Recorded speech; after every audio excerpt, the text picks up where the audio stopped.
Throughout human history, the search for euphoria and the altered state of consciousness has been a significant aspect of many cultures. Various societies utilize drugs for medical, spiritual, and recreational purposes, reflecting on a complex relationship with these substances. Sumerians and Mesopotamians dating back to around 3000 BCE, beer made of barley was consumed not just for substance, but also for its euphoric effect.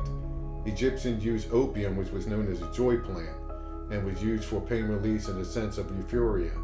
Greeks and Romans explored various substances, including wine and other psychoactive plants in rituals and social gatherings.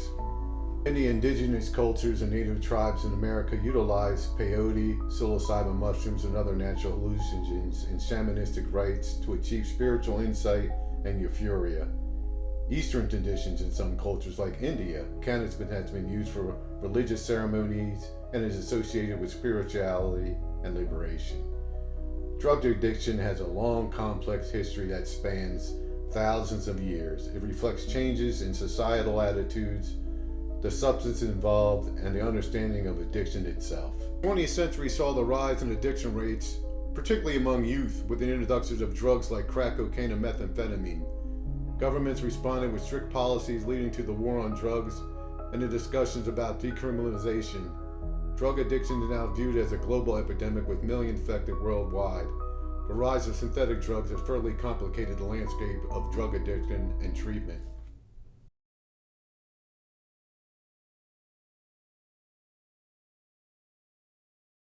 Started to believe back in the 1890s in the United States you could buy cocaine, heroin, and a syringe from Sears or your local pharmacy for $1.50, and cocaine candy was sold to kids for 5 cents. At this time, cocaine had not been outlawed. Drug use for medical and recreational purposes have been going on in this country since the inception.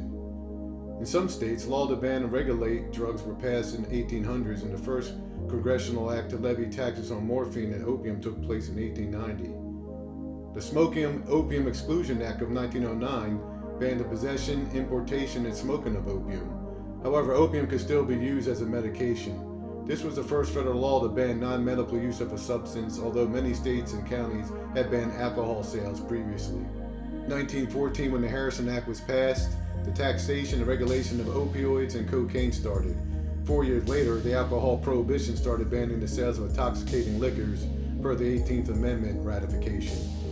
14 years later, the 21st Amendment overturned the 18th Amendment. In 1937, the Marijuana Act was passed and taxation started on marijuana, hemp, and cannabis.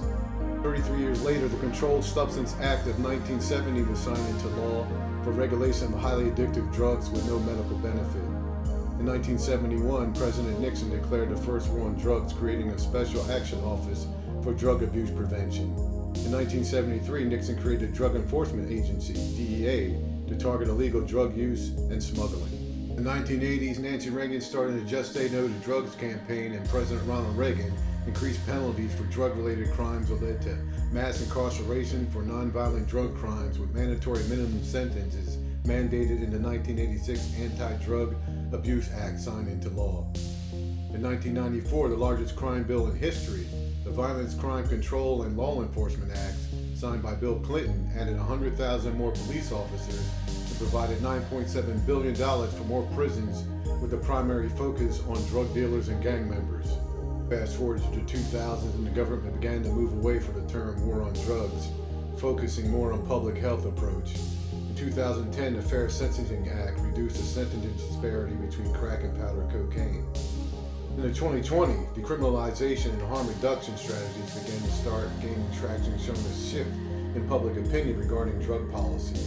The softening of drug laws and health-focused approach for addressing drug addiction has seemed to open the doors for something more dangerous infiltrating the United States drug scene.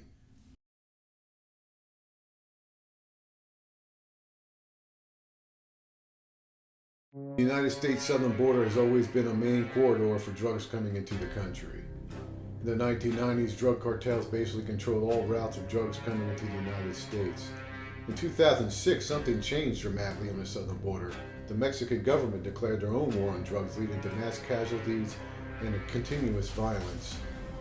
By 2007, more than 6,800 drug-related deaths occurred at the border, and the drug cartels started expanding their operations to U.S. cities. Soon, drug cartels started targeting American citizens with kidnapping and extortion. The DEA noted that the Sinaloa and Jalisco cartels involved in arms trafficking, money laundering, migrant smuggling, sex trafficking, bribery, and a host of other crimes, and expanded their operation to every state in the United States.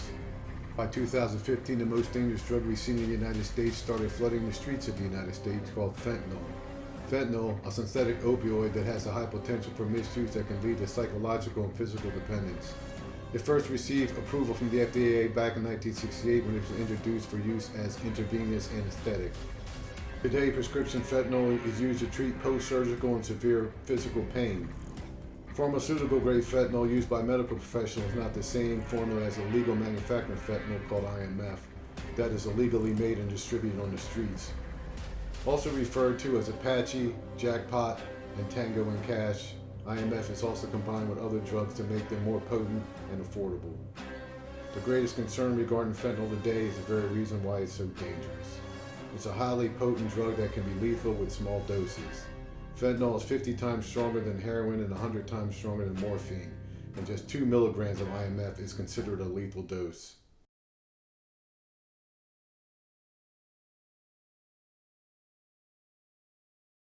For the first time in American history, the war on drugs is going directly after the source.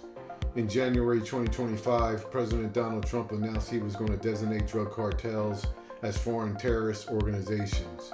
On February 2025, the United States government officially designated Venezuelan drug cartels, including Tendero, as terrorist organizations. On September 1st, 2025, the United States started bombing drug boats coming from Venezuela headed to the United States as part of Operation Southern Spear. President Donald Trump is taking a strong position regarding military strikes on vessels suspected of drug trafficking, particularly in the Caribbean and Pacific regions.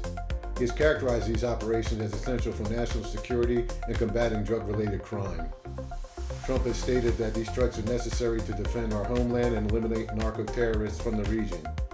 On November 27, President Donald Trump suggested that he could very soon be targeting alleged Venezuelan drug traffickers on land. On November 25, 2025, the Trump administration designated Cartel of the Suns, which is claimed to be headed by Venezuelan President Nicolas Maduro, as a foreign terrorist organization. The Trump administration indicated he could launch military attacks inside Venezuela's borders. On November 29, 2025, President Donald Trump stated the airspace above and surrounding Venezuela should be considered closed. On November 29, 2025, President Trump gave Venezuelan dictator Nicolas Maduro a strongly worded ultimatum, telling him to resign and leave or else. To date, the United States had failed to win a war on drugs, starting with Nixon. Stopping the flow of drugs in the United States has been a complete failure thus far. But no one has taken the approach that President Donald Trump has taken by attacking the source of the drugs head-on with military force. Some suggest the drug cartels will ship operations to different parts of the country and modify drug trafficking routes and networks to bypass the U.S. military. Can the United States military adjust and keep up with these sort of changes? And what is considered the end game of this new drug war? What is your opinion on this? I'd love to hear from you. No, my opinion. I think the war can be won on the southern front by consistent surveillance of the Caribbean Sea, north of the Atlantic, and the Pacific Oceans, above Colombia and Venezuela, and complete land surveillance of Panama if possible. The only monkey wrench I see is Canada. If the drug cartels could somehow successfully fly flights to Canada and create routes to the United States from the north, that would completely bypass the Southern Spear operation in the south. The United States would have to completely monitor flights leaving the Colombian and Venezuelan region headed to Canada and monitor their destination carefully if they expect to win this war. Till next time.